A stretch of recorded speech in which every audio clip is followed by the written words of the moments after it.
Esa sensación constante, ¿eh? El móvil vibra en el bolsillo con una notificación urgente, se ilumina la pantalla y ves un titular en mayúsculas que, bueno, te genera indignación al segundo. Ya, y abres la red social casi por inercia, ¿verdad? Exacto, o sea, por pura inercia.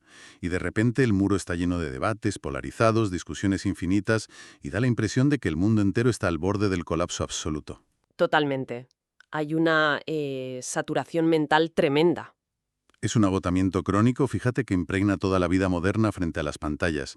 Y existe una tendencia enorme a pensar que esto es, pues no sé, una falta de disciplina.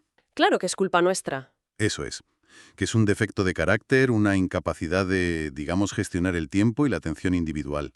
Pero la realidad es muchísimo más inquietante y, paradójicamente, liberadora. No es un fallo moral, es un problema de diseño arquitectónico. Es un fallo estructural, ¿eh? Sistémico y súper profundo. Lo que experimentamos a diario, ese agotamiento del que hablas, no es debilidad. O sea, es fatiga de combate fisiológica. Es la consecuencia más lógica de un sistema biológico que está operando en un entorno para el cual jamás fue diseñado, jamás en su historia evolutiva. Vale, vamos a desgranar esto porque es el núcleo absoluto de nuestra inmersión profunda de hoy, que es el desajuste evolutivo humano, o lo que en biología y sociología llaman el evolutionary mismatch. Exacto, el desajuste. La misión de este análisis a fondo es explorar esa fricción pura y dura, ese choque frontal entre el hardware de nuestro cerebro prehistórico y el entorno digital y algorítmico que nosotros mismos hemos construido. Y es un tema apasionante, la verdad. Lo es, lo es. Y quiero dejar súper claro para quien nos escucha que vamos a abordar esto exclusivamente desde el diseño cognitivo y social. Vamos a hablar de la mente, de la atención, de cómo procesamos la realidad, dejando a un lado por completo la medicina o la salud física. Me parece perfecto porque el punto de partida para entender esto es asumir un hecho biológico incontestable. Y es que genéticamente somos prácticamente idénticos a los humanos que habitaban la Tierra hace decenas de miles de años. O sea, nuestro cerebro es exactamente el mismo. Tal cual. El mismo.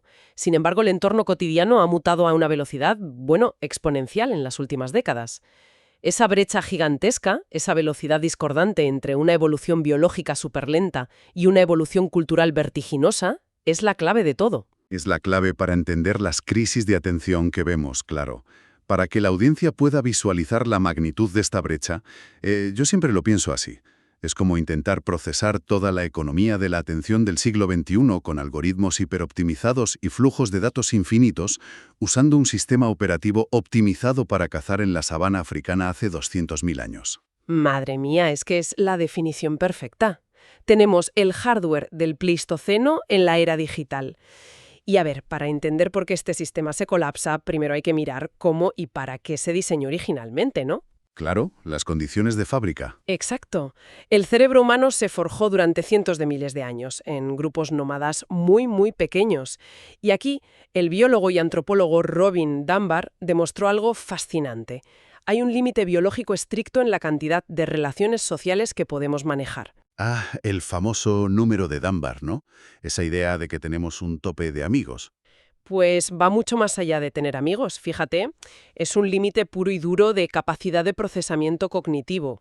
Dunbar demostró que el tamaño de nuestro neocórtex impone que solo estamos programados biológicamente para mantener relaciones estables con unas 150 personas aproximadamente. Espera, ¿y por qué 150 y no, no sé, 1000? Porque mantener una relación social en una tribu no es solo acordarte del nombre de alguien, ¿sabes? Es rastrear una red de interacciones increíblemente compleja.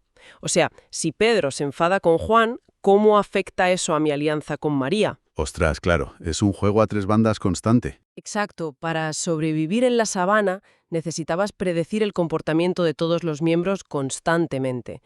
Y ese cálculo matricial que el cerebro hace para saber quién es amigo de quién o quién debe un favor a quién, crecía de forma exponencial con cada nuevo miembro. O sea, la memoria RAM no da para más. Tal cual. 150 era el límite que nuestra materia gris podía soportar antes de colapsar. Esa era nuestra tribu y ese era el mundo entero. Un entorno súper íntimo, con amenazas físicas muy claras, mucha escasez de información y donde los cambios tardaban milenios en ocurrir. Y si ponemos eso frente al espejo de la realidad actual, el contraste es absurdo, porque vivimos en una hiperestimulación infinita. Abres una aplicación y te expones a opiniones, conflictos, tragedias de millones de personas al día. Es un cambio climático psicológico, literalmente. Totalmente. El entorno muta infinitamente más rápido de lo que nuestra genética puede procesar. Hay una frase brutal del biólogo E.O. Wilson que lo resume de forma perfecta. Dice, ejecutamos tecnología propia de dioses con emociones paleolíticas. Qué buena frase. Fíjate. Y claro, ese desajuste crea un desequilibrio profundo. Nuestro sistema de recompensas, que va impulsado por la dopamina, evolucionó para motivarnos a buscar cosas raras y valiosas, una fuente nueva de comida, datos sobre un depredador o un cotilleo vital de la tribu. Cosas que antes eran súper escasas. Escasísimas. Y hoy, pues llevamos un rectángulo de cristal en el bolsillo que nos inyecta esos estímulos de alta recompensa de forma constante, inagotable y a demanda. A ver si lo entiendo bien.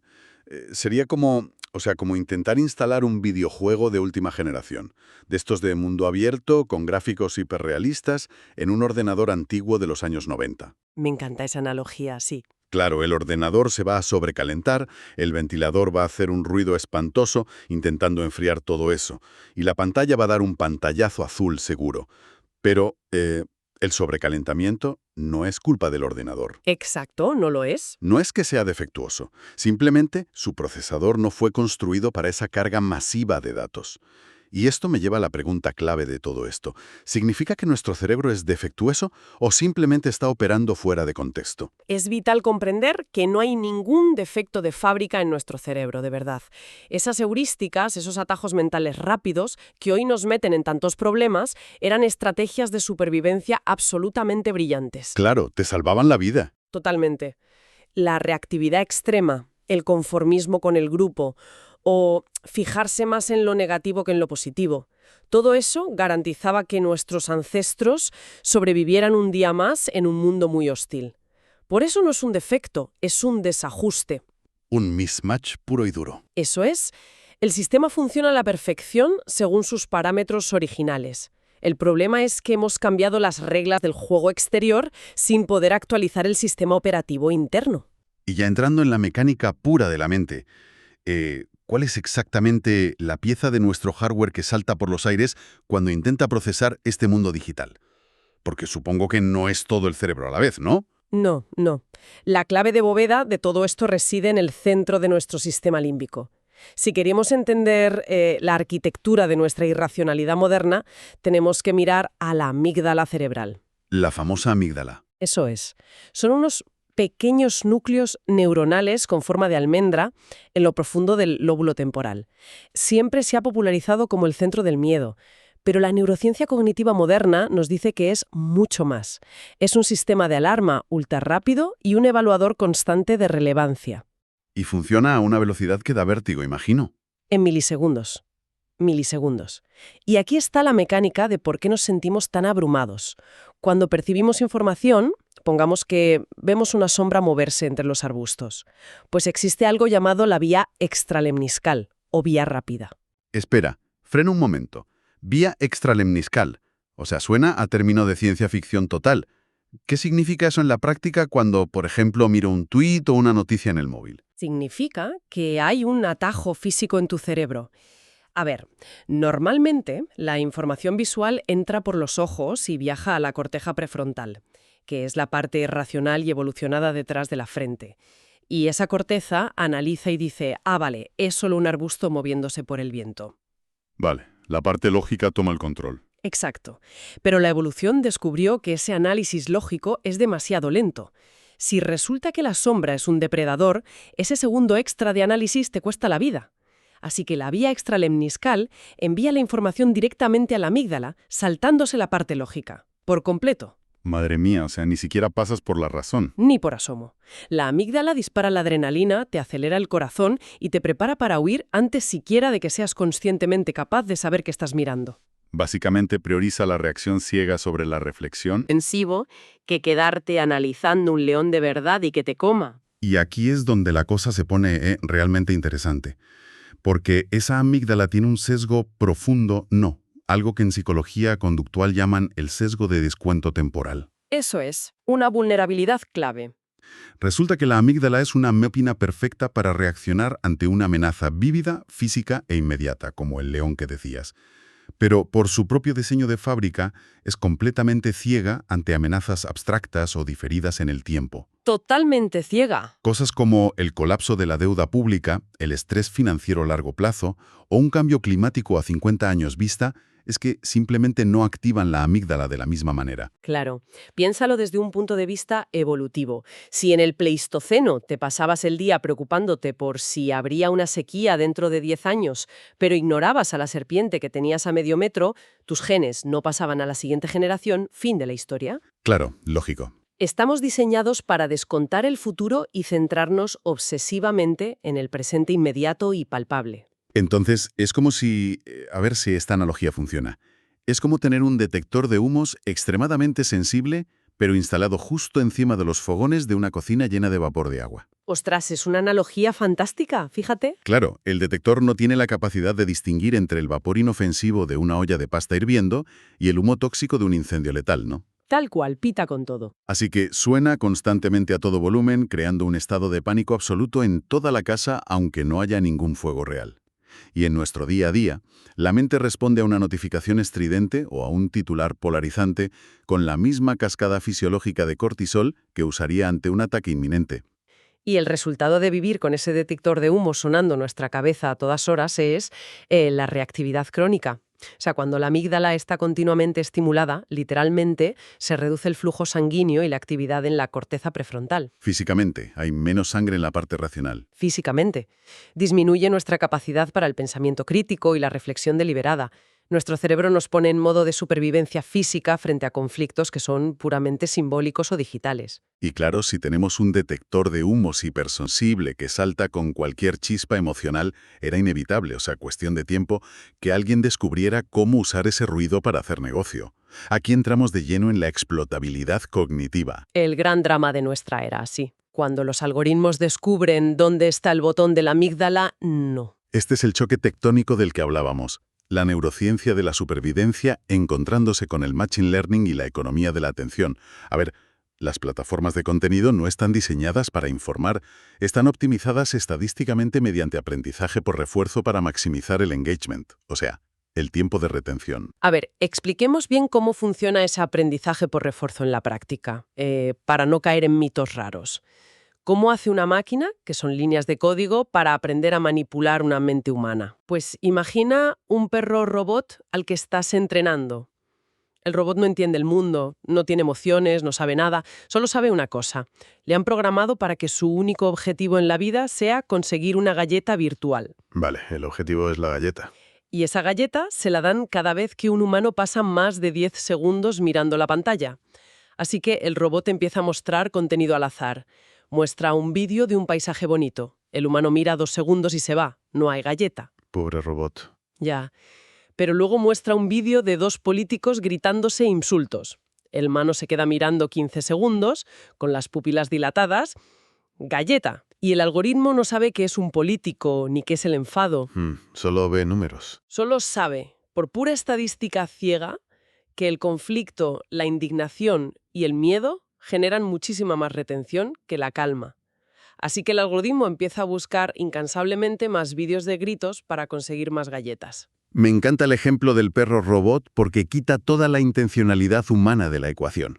Y fíjate, aquí entra en juego otra vulnerabilidad prehistórica gigantesca, que es el tribalismo. Uf, esa es enorme. Porque resulta que la distinción entre nosotros y ellos no es un capricho cultural, es pura biología codificada en el sistema límbico. Henry Tajfel hizo unos experimentos clásicos en psicología social que lo demuestran de una forma casi ridícula. Ah, sí, las paradigmas del grupo mínimo. Es tela de interesante. Explícanos un poco en qué consistían porque es alucinante. Tajfel demostró que el cerebro necesita categorizar tribus tan desesperadamente que basta con dividir a un grupo de personas de forma aleatoria. O sea, lanzas una moneda y les das camisetas con puntos rojos o azules. No tienen nada más en común. Cero vínculos reales. Cero. Pues en cuestión de minutos, los del punto rojo empiezan a mostrar favoritismo hacia los suyos y a castigar o discriminar a los del punto azul. ¿Por qué? Porque en el Pleistoceno la escasez de recursos dictaba que la lealtad absoluta a tu tribu era tu única garantía de no morir de hambre. La identidad de grupo se activa mucho antes que la razón. Y claro, los algoritmos, nuestro perro robot buscador de galletas, secuestran este atajo tribal. Descubren que si te muestran lo malos, tontos o peligrosos que son los del otro grupo, tú no puedes apartar la mirada. Y crean estas cámaras de eco que fracturan la realidad. Como dicen en los textos, estamos como dos tribus quemando la misma casa. Tal cual. Y quiero hacer un inciso súper importante aquí para quien nos escucha. Esto afecta exactamente igual a todo el espectro ideológico. Gente de izquierdas, de centro, de derechas, caen en esto con la misma intensidad. Es un fenómeno de diseño cognitivo. La amígdala no entiende de política, entiende de amenazas tribales. Totalmente neutral en ese sentido, sí. Es biología. Pero a ver, te lanzo un desafío porque me cuesta comprar esa idea al 100%. Si escucho todo esto de la explotabilidad cognitiva, casi parece que me estás describiendo una sala oscura en Silicon Valley llena de ingenieros, ¿sabes? Como villanos de James Bond programando conspiraciones para enfurecernos a todos. ¿De verdad es tan maquiavélico el tema? Es una duda supernatural, pero la realidad es muchísimo más fría y, digamos, accidental. No hace falta ninguna conspiración ni ingenieros malvados frotándose las manos. O sea, no hay una maldad inherente en el diseño. No, volvemos al aprendizaje automático, que es optimización estadística pura. A las máquinas se les da un objetivo comercial, que pases más tiempo en la pantalla para ver más anuncios. El algoritmo itera millares de veces y descubre cuál es el camino más corto en el cerebro para retenerte. Y ese atajo pasa por la amígdala. Irremediablemente. El sistema converge de forma espontánea hacia la explotación de nuestras debilidades, porque es lo que da mejores métricas. La polarización extrema, desde el punto de vista matemático del algoritmo, es un simple efecto secundario, una externalidad. Es escalofriante precisamente por lo frío e impersonal que es todo esto, ¿no? Ingeniería estadística operando sobre un primate antiguo. Entonces, llegamos a la encrucijada del problema. Si nuestro hardware está lleno de estos botones, y depender de nuestra fuerza de voluntad individual para no mirar el móvil o no enfadarnos es inútil, ¿cómo superamos esto? Pues mira, la evidencia nos dice que apelar a la disciplina individual fracasa siempre, a largo plazo. La fuerza de voluntad es un recurso metabólico finito, se agota rapidísimo, sobre todo si todo tu entorno está diseñado por superordenadores para exprimirlo. Claro, no puedes ganar por pura fuerza. Imposible. Lo que se necesita es lo que en economía conductual llaman paternalismo libertario o arquitectura de decisiones. Vale, ¿y cómo funciona eso de la arquitectura de decisiones aplicada a la mente humana? La idea básica es rediseñar las infraestructuras para que la opción beneficiosa sea la opción por defecto, pero sin prohibir nada. Por ejemplo, en un comedor, poner la fruta a la altura de los ojos y la bollería escondida al fondo. Ah, el famoso nudge, ¿no? Exacto. No te prohíben el dulce, pero diseñan el entorno para que tu impulso instintivo juegue a tu favor. A nivel digital, necesitamos entornos que no recompensen constantemente ese ultraprocesado emocional. Pero aquí, fíjate, chocamos con un problema casi filosófico, la paradoja del pez que intenta describir el agua. Porque es prácticamente imposible arreglar el buco humano usando el mismo cerebro defectuoso que genera el problema. Es como intentar arreglar unas gafas rayadas mirando a través de esas mismas gafas rayadas. Es una paradoja tremenda, ¿sí? Nuestro cerebro prehistórico no está equipado para modelar las consecuencias de esta hiperconexión. Y aquí es donde, para mí, entra el concepto más fascinante que hemos visto en las fuentes. Usar la inteligencia artificial moderna no como una distracción, sino como un andamiaje cognitivo. Como una interfaz para sostener nuestro propio razonamiento, ¿verdad? Exacto, o sea, un córtex prefrontal externo. Y fíjate, la gran ventaja de un modelo de inteligencia artificial generativa avanzada es precisamente lo que no tiene. La IA no posee una amígdala hiperreactiva, no siente el instinto tribal, ni experimenta ese sesgo de descuento temporal del que hablábamos. Básicamente no tiene miedo al ostracismo social. Exacto. Por tanto, tiene una capacidad asombrosa para procesar sistemas complejos y causalidades no lineales con una frialdad estructural que los humanos simplemente no tenemos. Entonces, ¿cómo aterriza esto en la práctica para nuestra audiencia? Porque la teoría del andamiaje suena muy bien, pero ¿cómo lo usamos? Pues significa empezar a relacionarnos con la inteligencia artificial de una forma distinta. No solo para que te resuma un PDF o te escriba un email, sino como una verdadera lente correctiva. Interactuar regularmente con estos sistemas nos entrena en el pensamiento lento, ese sistema 2 más deliberado y analítico. Forzarnos a pausar, claro. Porque la educación tradicional, basada en memorizar, rara vez te enseña a detectar tus propios puntos ciegos biológicos. Tal cual.